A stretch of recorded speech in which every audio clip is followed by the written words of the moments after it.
Hello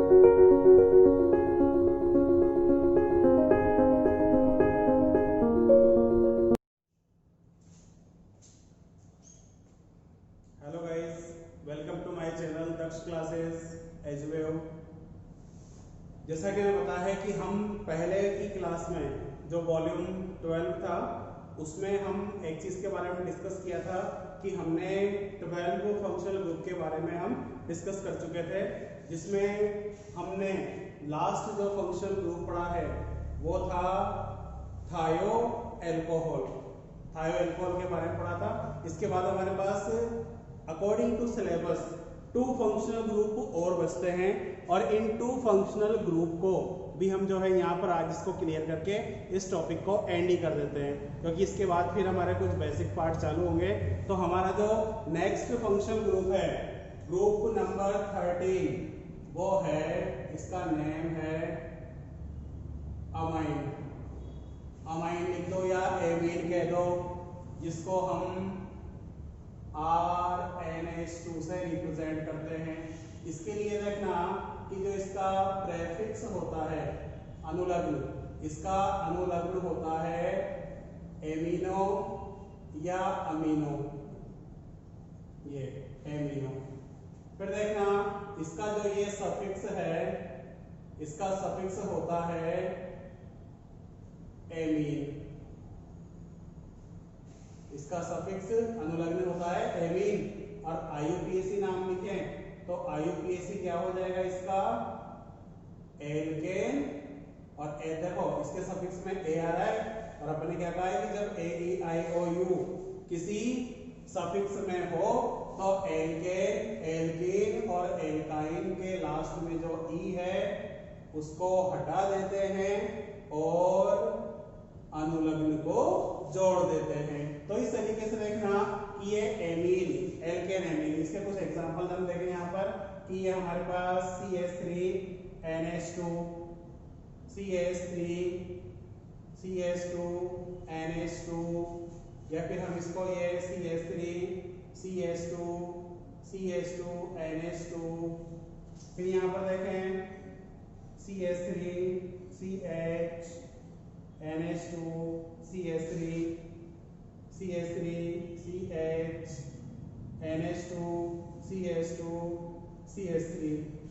यहाँ पर देखना कि हमारे पास ये डिफरेंट एग्जांपल है, हम इनको सॉल्व करें। तो यहाँ पर देखना पहले वाले एग्जांपल को ध्यान से देखो कि इसमें क्या है, ओनली मैथिल ग्रुप है। और मैथिल ग्रुप का मतलब क्या है, यहाँ पर एक सिंगल कार्बन प्रेजेंट होता है और सिंगल कार्बन प्रेजेंट है तो हम इसके लिए वर्ड रूट क्या लिखेंगे, मैथ। और यहाँ पर कोई अदर कार्बन तो है ही नहीं, तो हम प्राइमरी सफिक्स जो है वो एन यूज करते हैं, है ना। तो यहाँ पर लास्ट में ई हटा दो और इसमें जोड़ दो आप एमीन। तो इस तरीके से क्या हो जाएगा, मिथेन एमीन। फिर यहाँ पर देखो ध्यान से, इसमें 2 कार्बन है तो 2 कार्बन के लिए यहाँ पे वर्ड रूट क्या होगा, एक। दोनों कार्बन के बिटवीन जो है सिंगल बॉन्ड प्रेजेंट है तो सिंगल बॉन्ड है तो यहाँ पर इसे एथेन और लास्ट में ई हटाकर ये आप इसे एमीन लिख सकते हैं। फिर देखो यहाँ पर 3 कार्बन की चेन है तो इसमें ये 1 2 3 कार्बन है, तो इसके अकॉर्डिंग देखना कि 3 कार्बन की चेन है तो 3 कार्बन के लिए वर्ड रूट क्या होता है, प्रोप। तो यहाँ पर ये बन जाएगा प्रोप। सभी में सिंगल बॉन्ड एकल बंध है तो यहाँ पे इसका प्राइमरी सफिक्स क्या होगा, एन, और लास्ट में ई को हटाकर इसमें जो है हम क्या ऐड कर देंगे, एमीन। तो इस तरीके से ये प्रोपेन एमीन। फिर देखना इसका ये वाला एग्जांपल देखो, इस एग्जांपल में देखो NH2 ग्रुप सेकंड कार्बन पे प्रेजेंट है तो लॉन्गेस्ट चेन में हमारे पास 1 2 3 कार्बन प्रेजेंट है ऑलरेडी। बस हमें करना क्या है कि हमें यहाँ पर एक चीज ये देखनी है कि अब जब हम एमीन सफिक्स ऐड करेंगे तो हमें उस सफिक्स कौन से कार्बन पर है इसको भी शो करना होगा। तो यहाँ पर वर्ड रूट क्या हो जाएगा, प्रोप, 3 कार्बन के लिए, है ना। सभी में सिंगल बॉन्ड है तो यहाँ पर हम एन ऐड कर दें और लास्ट में क्या करें, ई हटाकर यहाँ पर डैश।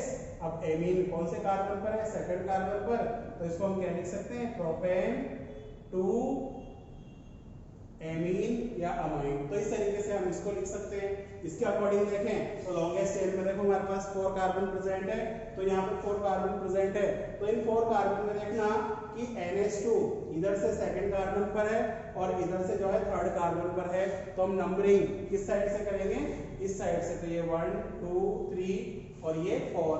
तो इस तरीके से ये इसकी नंबरिंग हो जाएगी। और नंबरिंग होने के बाद यहाँ पे 4 कार्बन के लिए वर्ड रूट क्या होता है, ब्यूट। और ब्यूट सभी में सिंगल बॉन्ड है, तो ये N ऐड कर दिया। और जैसा कि मैं बताएंगे NH2 सेकंड कार्बन पर प्रेजेंट है, तो यहाँ पे E रिमूव करके और यहाँ पे 2 एमीन। तो इस तरीके से जो है हम इनके IUPAC नेम लिख सकते हैं। नोट कीजिए इसे।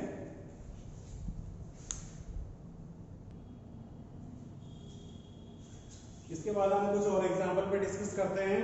देखना ध्यान से कि ये मैंने CH3 CH CH3 CH double bond CH CH2 NH2 ये एग्जांपल ले लिया। अब इसमें ध्यान से देखना कि फंक्शनल ग्रुप किस साइड है, इस साइड है ना। तो हमें क्या करना है, लॉन्गेस्ट चेन में 5 कार्बन तो ऐड करना है इसे, लेकिन जिधर से फंक्शनल ग्रुप जिस सिरे पर है उधर से नंबरिंग चालू करना है हमें। तो ये 1 2 3 4 5 है ना। अब इसका अगर हम नेम लिखें तो इसका नेम मैं आपको 2 तरीके से लिखना बता सकता हूँ, बिल्कुल इजी है। पहला क्या है कि हम इसमें प्रेफिक्स देखें कि हमें प्रतिस्थापी कौन कौन से हैं। केवल एक ही प्रतिस्थापी दिखाई दे रहा है, मिथाइल कौन से कार्बन पर प्रेजेंट है, 4th कार्बन पर। तो इसका नेम क्या हो जाएगा, 4 मिथाइल। फिर लॉन्गेस्ट चेन में कितने कार्बन है, 5। तो 5 कार्बन के लिए वर्ड रूट क्या यूज करते हैं हम, पेंट। अब इसमें देखो ध्यान से, इधर से काउंट करने पर सेकंड कार्बन पर डबल बॉन्ड है, तो जो हमारा प्राथमिक अनुलग्न होगा प्राइमरी सफिक्स वो क्या हो जाएगा, इन। कौन से कार्बन पर है, सेकंड कार्बन पर है, तो ये पेंट 2 इन है ना। और लास्ट में देखो पहले कार्बन पर एमीन है, तो यहाँ पर ई हटाकर या तो आप एमीन लिख दो या फिर 1 एमीन भी लिख सकते हो। एक तरीका तो आपका ये हो गया। अब एक बात और ध्यान रखना कि ये जो एमिनो ग्रुप है आप इसे प्रतिस्थापी के रूप में भी मान सकते हो। और जब प्रतिस्थापी के रूप में मानोगे तो आप इसे देखो, इसका नाम कैसे लिखेंगे। अब हमारे पास देखो पहले कार्बन पर तो एमिनो प्रतिस्थापी हो गया और चौथे कार्बन पर मिथाइल प्रतिस्थापी हो गया। तो यहाँ पर आप इसका नाम ऐसे लिख सकते हो 1 एमिनो, क्योंकि प्रतिस्थापी के रूप में ये प्रेफिक्स बनेगा और प्रेफिक्स क्या है इसका, एमिनो है ना। और ये 4 मिथाइल, ये बन गया यहाँ पर 4 मिथाइल। फिर इसके बाद पेंट 2 इन। अब लास्ट में ई को भी नहीं हटाना, क्यों, क्योंकि हमने एमिनो को याद है प्रतिस्थापी मान लिया, प्रतिस्थापी को मानकर जो है हमने इसको 1 अमीनो लिख दिया। तो इस तरीके से हम इसका IUPAC नाम लिख सकते हैं। और ऐसे कई सारे एग्जाम्पल हैं जिनके IUPAC नाम भी हम इसमें डायरेक्ट लिख सकते हैं। अब जैसे कार्बोक्सिलिक समूह के साथ अगर हम इसको देखें तो यहाँ पर ये देखो CH2 CH, यहाँ पर NH2, यहाँ पर NH2 एक और जोड़ दिया मैंने, ये CH3 ये ऐड कर दिया। तो इसमें देखो अब यहाँ पर कार्बोक्सिलिक समूह है, इसका मतलब है हमारा मेन फंक्शनल ग्रुप, मुख्य क्रियात्मक समूह कौन सा होगा, कार्बोक्सिलिक समूह। तो हम इसी को, इस कार्बन को काउंट करते हैं और इसको काउंट करके एक लॉन्गेस्ट कार्बन चेन, लंबी कार्बन श्रृंखला का चेन करेंगे जिसमें 1 2 3 4 5 कार्बन है। नंबरिंग कहां से करेंगे, क्रियात्मक समूह के कार्बन से। ये 1 2 3 4 5 है ना। अब इसमें देखो तीसरे और चौथे कार्बन पर एमिनो समूह है, तो एमिनो समूह है तो यहाँ पर इसके लिए प्रेफिक्स क्या दे रखा है हमारे पास, अमीनो। तो यहाँ पर ये इसका IUPAC नाम है, पहले प्रतिस्थापी का नाम अंग्रेजी वर्णमाला क्रम में, तो हमारे पास केवल 2 ही प्रतिस्थापी है, वो भी दोनों भी कौन से हैं, एमिनो। तो यहाँ पर ये 3,4 ये हो जाएगा डाई अमीनो या एमिनो।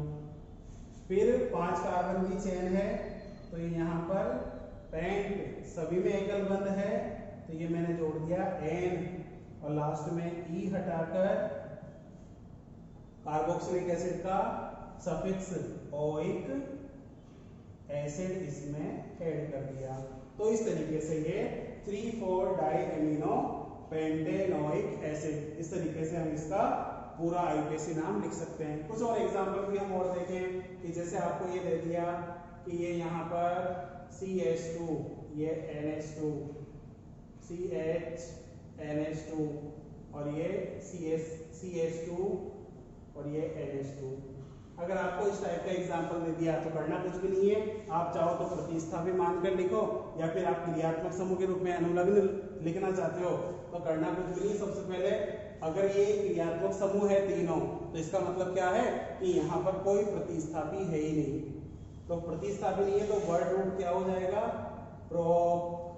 वर्ड रूट क्या बन जाएगा इसका, प्रोप। सभी में एकल बंध है तो ये प्राथमिक अनुलग्न लगा दिया मैंने n, और प्राथमिक अनुलग्न n जोड़ने के बाद जो है लास्ट का ई हटा दो और पहले दूसरे तीसरे 1 2 3, तो यहाँ पर ये डैश लगा के 1, 2, 3 तीन बार आया है एमिनो समूह, तो यहाँ पर ये ट्राई और यहाँ पर ये एमीन। तो इस तरीके से प्रोपेन 1 2 3 ट्राई एमीन ये भी लिख सकते हैं, या फिर 1 2 3 ट्राई एमिनो और ये प्रोपेन, ये और। तो आप ये दोनों नाम यहाँ पर प्रेफर कर सकते हो, ये दोनों नाम लिख सकते हो आप, यहाँ पे कोई कंफ्यूजन नहीं है। तो इस तरीके से ये देखो एमीन के नाम लिख लेते हैं हम। इसके बाद हम बात करते हैं कि ये जो एमीन है, एमीन की हमारे पास कुछ कैटेगरीज हैं। एमीन की हमारे पास कुछ कैटेगरीज हैं कि जैसे एमीन जो है, एमीन होता है प्राथमिक एमीन, द्वितीयक एमीन और ये तृतीयक एमीन। एमीन कितने टाइप के होते हैं, 3 टाइप के, प्राइमरी, सेकेंडरी, टर्शियरी। प्राथमिक एमीन, द्वितीयक एमीन और तृतीयक एमीन। जो अभी तक अपन ने जितने भी एग्जांपल पढ़े थे वो सारे के सारे प्राथमिक एमीन के थे। हम अब द्वितीयक एमीन और तृतीयक एमीन के बारे में बात करेंगे। देखना ध्यान से, CH3 NH और ये CH3। यहाँ पर देखो ये द्वितीयक एमीन है, CH3 CH2 ये NH CH3। तो अब एक बात ध्यान रखना कि यहाँ पर ये जो 2 डिग्री एमीन है इसका नाम लिखते हैं N alkyl,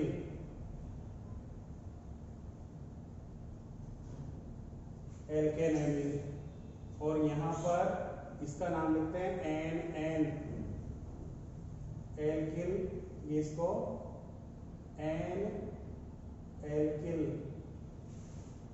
N alkyl amine, है ना। यहाँ पर ये जो एल्किल है, ये एल्किल का मतलब याद है क्या है, छोटा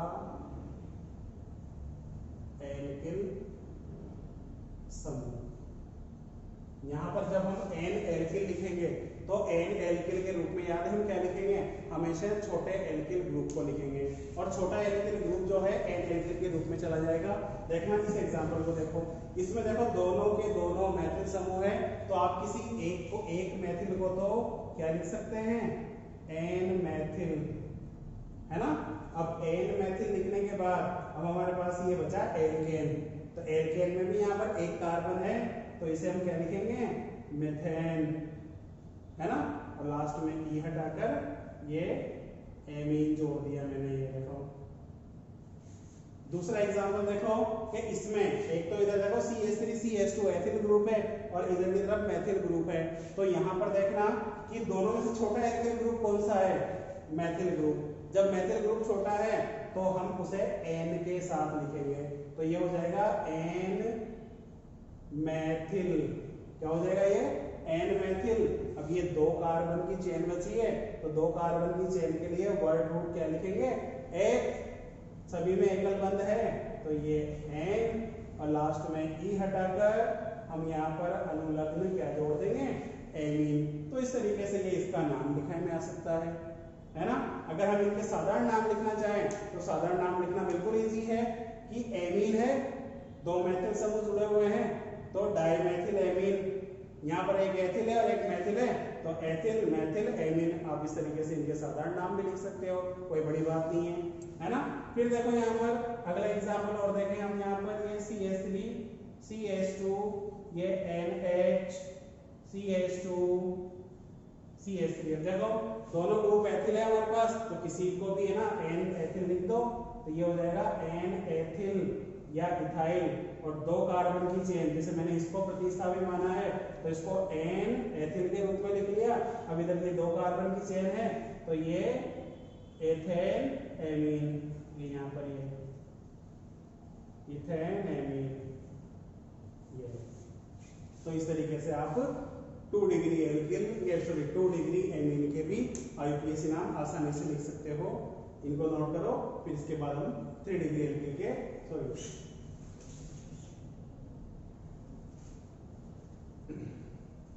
ये क्योंकि पहले वाले तो प्राइमरी थे, ये 2 डिग्री एमीन के नाम है और ये 3 डिग्री एमीन के नाम है, इनको नोट कर लो।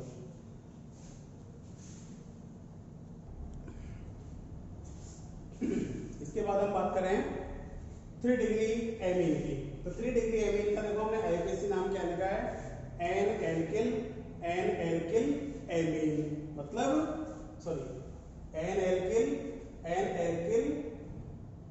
एल्केन, ये होगा। तो यहाँ पर ध्यान से देखना कि मैंने N एल्किल क्यों लिखा है। 3 डिग्री एमीन को हम देखो ये ऐसे रिप्रेजेंट करते हैं, ये है ना। तो इसमें इस टाइप का कोई एग्जांपल ले लेता हूं मैं, CH3 CH2 ये N, यहाँ पर ये CH3 और यहाँ पर मैंने ये C2H5। तो एक बात का ध्यान रखना कि ये जो हमने N एल्किल लिखा है, ये जो N एल्किल लिखा है ये छोटे एल्किल ग्रुप के लिए ही लिखा है। किसके लिए? छोटे एल्किल ग्रुप के लिए ही मैंने इसको क्या लिखा है, N एल्किल लिखा है। तो एक बात का ध्यान देना कि N एल्किल यहाँ पे इन तीनों में सबसे छोटे एल्किल ग्रुप कौन से हैं?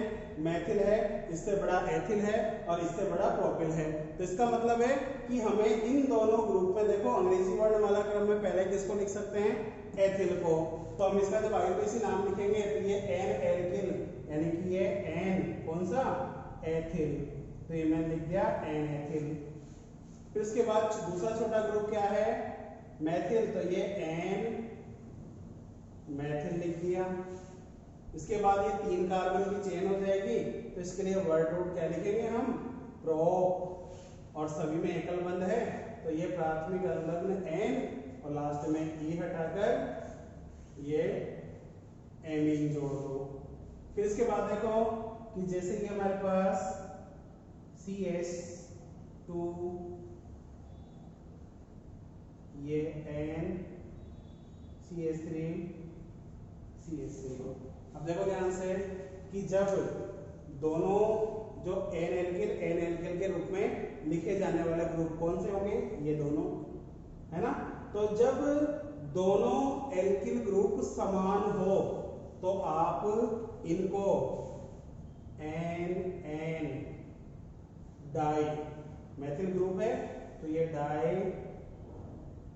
मैथिल, और ये 2 कार्बन की चेन है तो यहाँ पर ये हो जाएगा इथेन, ये हटाकर एलीन।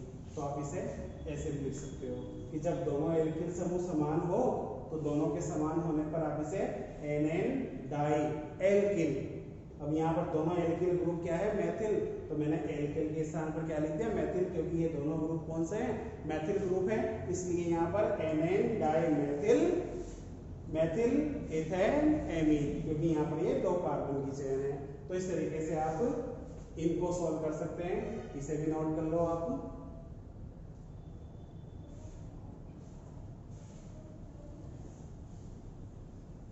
एक एग्जांपल और देख लो, CH3 CH2 and C2H5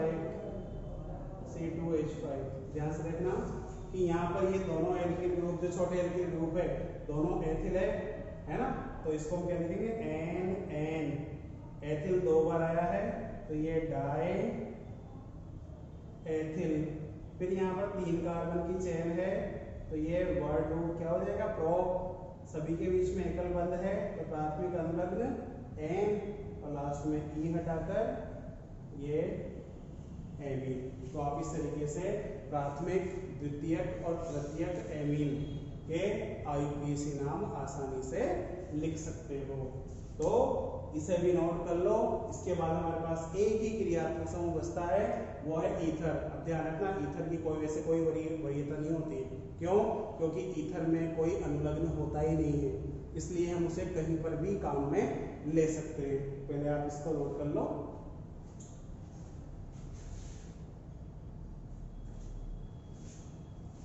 देखो, इसके बाद हमारा लास्ट अंतिम क्रियात्मक समूह है ईथर। ईथर को जो है हम ऐसे रिप्रेजेंट करते हैं, ये इस तरीके से। इसको आप ROR ऐसे भी लिख सकते हो। तो यहाँ पर ध्यान से देखना कि इस ग्रुप में जो है ROR, आप इसे ऐसे एल्किल समूह के साथ लिख सकते हो। इसका जो पूर्व लग्न है वो एल्कोक्सी होता है और इसका कोई अनुलग्न नहीं होता है। इसका मतलब है कि ये हमेशा प्रतिस्थापी के रूप में ही चलेगा। और आईयूपीएसी नाम जो है इसका एल्कोक्सी एल्केन। जैसे हमारे पास CH3O CH3, तो आप क्या करोगे, इनमें से जो छोटा एल्किल ग्रुप है उसको ऑक्सीजन के साथ क्या लिखोगे, एल्कोक्सी। अब जैसे कि मैथिल ग्रुप है तो इसको ऑक्सीजन के साथ क्या लिख देंगे हम, मैथोक्सी। और एक कार्बन है तो ये बन जाएगा मैथेन। फिर देखो ध्यान से, CH3 CH2O CH3, दोनों में से छोटा एल्किल ग्रुप कौन सा है, मैथिल है, तो इसको ऑक्सीजन के साथ क्या लिख सकते हैं, मैथोक्सी। और ये 2 कार्बन की चेन है तो इसको एल्केन यानी कि इथेन। तो इस तरीके से इसको लिख दें। फिर इसके बाद देखो CH3 CH2 CH2, ये O C2H5। अब देखो ध्यान से कि यहाँ पर दोनों में से छोटा एल्किल ग्रुप कौन सा है, एथिल समूह है। और एथिल समूह जो है एक छोटा एल्किल समूह है, तो एथिल को ऑक्सीजन के साथ क्या लिख देंगे, एल्कोक्सी के रूप में एथिल, और एथिल को ऑक्सीजन ऐड किया तो एथोक्सी।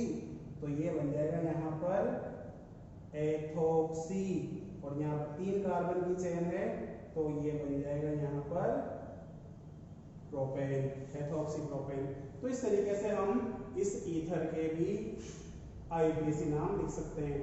साधारण नाम लिखना बिल्कुल इजी है। साधारण नाम में क्या होता है कि एल्किल समूह का नाम लिखकर ईथर अनुलग्न जोड़ दो। जैसे 2 मैथिल समूह है तो डाइमेथिल ईथर, एक एथिल है और एक मैथिल है तो एथिल मैथिल ईथर। फिर यहाँ पर देखो एक एथिल है एक प्रोपिल है तो एथिल और प्रोपिल। अब प्रोपिल देखो कौन सा है, नॉर्मल, तो ये नॉर्मल प्रोपिल है क्योंकि प्रोपिल की 2 कैटेगरी है, एक तो नॉर्मल और एक आइसो। तो ये normal propyl ethyl, normal propyl ether, है ना। एक ये देखो ध्यान से CH3 CH CH3, ये O C2H5। अब बताओ इसका नाम हम कैसे लिखेंगे, कोई कंफ्यूजन नहीं है इसमें। सिर्फ इतना सा ध्यान रखना है कि अब है ना एल्केन श्रेणी जो लंबी कार्बन की चेन है, बस उसको देखो ध्यान से, उसको नंबरिंग कर दो 1 2 3, है ना। अब ये देखना कि जो ऑक्सीजन के साथ इसको हम लिखेंगे एथोक्सी, और एथोक्सी कौन से कार्बन पर है, दूसरे कार्बन पर। तो इसे हम क्या लिख सकते हैं, 2 एथोक्सी। क्या लिखेंगे, 2 एथोक्सी। और 2 एथोक्सी के साथ इसको हम लिख देंगे प्रोपेन। तो ये इस तरीके से हमारा ईथर ग्रुप के आईयूपीएसी नामकरण भी यहाँ पर खत्म होते हैं। तो इसको आप ध्यान से पढ़ना। इसके बाद कुछ बेंजीन है, इनके आईयूपीएसी नाम बता देंगे हम कि भाई किस तरीके से लिखेंगे। है ना, चक्रीय यौगिकों के बता देंगे। और फिर इसके कुछ बेसिक चीजें हैं, ध्यान रखना कि इसमें जो बेसिक पार्ट है वो बहुत ज्यादा इंपॉर्टेंट है और वो पढ़ना आपको जरूरी है, क्योंकि आपकी अब जो IUPAC आएगी, सॉरी अब जो ऑर्गेनिक केमिस्ट्री आएगी वो पूरी उस बेसिक के ऊपर ही डिपेंडेंट है। मतलब आपको 12th की ऑर्गेनिक केमिस्ट्री को ज्यादा अच्छे से समझना है, तो अब जो हम इसके बाद जो बेसिक पार्ट चालू करेंगे उसको समझना जरूरी है। उसके बाद फिर मैं आपको डायरेक्ट 12th की ऑर्गेनिक केमिस्ट्री पढ़ा सकता हूँ, उसमें कोई प्रॉब्लम नहीं है। तो इसे नोट कीजिए और अगली वीडियो में फिर हम आगे से स्टार्ट